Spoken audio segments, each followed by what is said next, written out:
اور اوکے دوسرا کوشچن جو ہے وہ تھوڑا سا سخت ہے، اور میں پہلے سے ہی آپ سے معذرت ہوں، کیونکہ میں اکثر ٹی وی پہ جب کوئی talk show, religion talk show ہوتا ہے یہ پاکستان کے، اس میں تو بڑے بڑے علماء سے آپ کے بارے میں پوچھا جاتا ہے، اہل تشیع ہمارے اپنے یعنی اہل تشیع علماء سے پوچھا جاتا ہے، تو وہ فوراً سے یہ کہہ دیتے ہیں کہ آپ کے بارے میں کہ یہ تو ایجنٹ ہے. تو یہ بڑے ہی ہمارے جیسے جو اتنا نہیں جانتے، یعنی اتنا ڈیپ نالج، جس طرح ماشاء اللہ اللہ تعالیٰ نے آپ کو اتنا وسیع تر نالج دیا ہے، تو وہ تھوڑے سے کنفیوز ہو جاتے ہیں آ کے، جب اتنے بڑے بڑے علماء، میں نام نہیں کسی کا لیتا، کہ وہ پھر آپ کے بارے میں وہ ٹی وی پہ جب کوئی پوچھتے ہیں کہ آپ دیکھیں ان کے بھائی، یہ ان بارے کے میں ہاں یہ ان کے ہاں جی رسم ہے، ان کی جو بھی مخالف ہو وہ ایجنٹ ہوتا ہے، جی جی کیونکہ یہ دلیل کا جواب دلیل سے نہیں دے سکتے. چلیں اگر فرض بھی کریں کوئی شخص ایجنٹ ہے، لیکن وہ جب قرآن حدیث سے بات کرتا ہے تو اس جی کا جی ایجنٹ کا بھی جواب قرآن حدیث سے دینا ضروری ہے، ٹھیک ہے نا. جی جی صرف جی یہ کہ یہی فلاں شخص میں ایجنٹ ہے، سوچتا ہوں.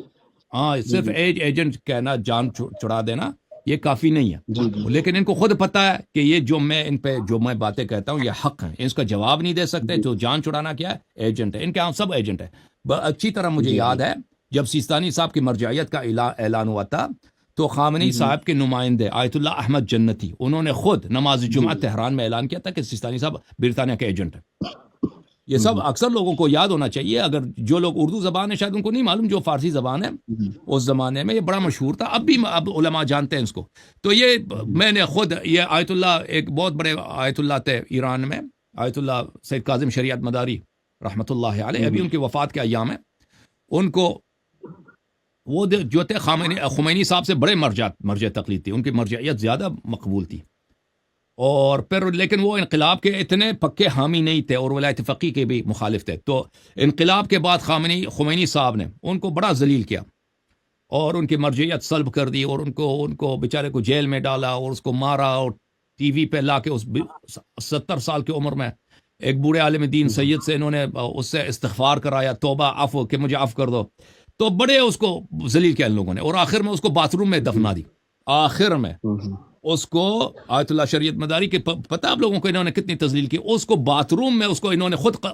انہوں نے وصیت کیا تھا کہ مجھے میرا نماز جنازہ جو ہے آغا رضا صدر، جو بہت بڑے آیت اللہ سید صدر الدین صدر کے صاحبزادے تھے، اور موسیٰ صدر جو لبنان والے ہیں اس کے بڑے بھائی تھے، بہت بڑے علماء میں تھے، یہ میرا نماز جنازہ پڑھا دے. اور ان کی جگہ کی دفن کی جگہ بھی مشخص تھی، تو ان لوگوں نے اس کو نماز جنازہ بھی نہیں پڑھنے دیا، اور اس کو قم کے ایک قبرستان کے باتھ روم میں وہاں پہ دفنا دیا. بعد میں علماء نے کیا کیا کہ کچھ علماء وہاں پہ گئے قبرستان میں، رات کی تاریکی میں مزدوروں کو ساتھ لے کے گئے، اس باتھ روم کو ان لوگوں نے خراب کر دی، باتھ روم میں خراب کر دی، اور باتھ روم کے سارے آثار محو کر دی، تاکہ اس بیچارے سید کے عالم 80 سال کی عمر میں وفات ہوئی، ایک عمر انہوں نے اسلام کی خدمت کیا، تاکہ اس کو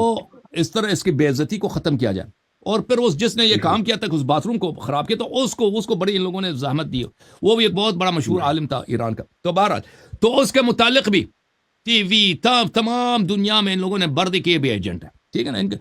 یہ جو بھی ان کا مخالف ہوتا ہے وہ ایجنٹ ہوتا ہے. یہ طریقہ کار یاد ہے، کیونکہ یہ دلیل کا جواب دلیل سے نہیں دے سکتے یہ، اور ان کے پاس نہ علم ہے نہ کچھ ہے، تو یہ اور عوام کو یہ بھی بیوقوف سمجھتے ہیں کہ ایجنٹ ہے بھائی. تو یہاں پر آپ سن لیں بھائی، یہاں پہ جو باتیں میں عرض کرتا ہوں کہ اللہ ایک ہے،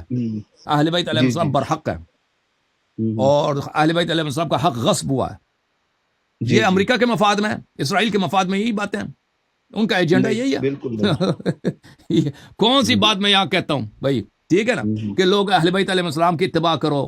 بھائی میں قرآن کی تعریف، یہ اسرائیل امریکہ کا اگر ان کے وہ ہوتا نا، اگر یہ ان کا ایجنڈا ہوتا تو بھائی وہ اپنے ان کے جو بڑے چینلز ہیں، بڑے بڑے، یعنی وہاں پہ بھی یہ باتیں ہوتی نا، ان کے لوگوں کو پتہ بھی چلتا کہ ان کے مفاد میں ہے، یہ باتیں ان کی مفاد میں. نہیں میں بالکل سمجھ گیا. تھینک یو سو مچ. اللہ کو عزت دے، سلامتی دے. Thank you sir, thank you sir.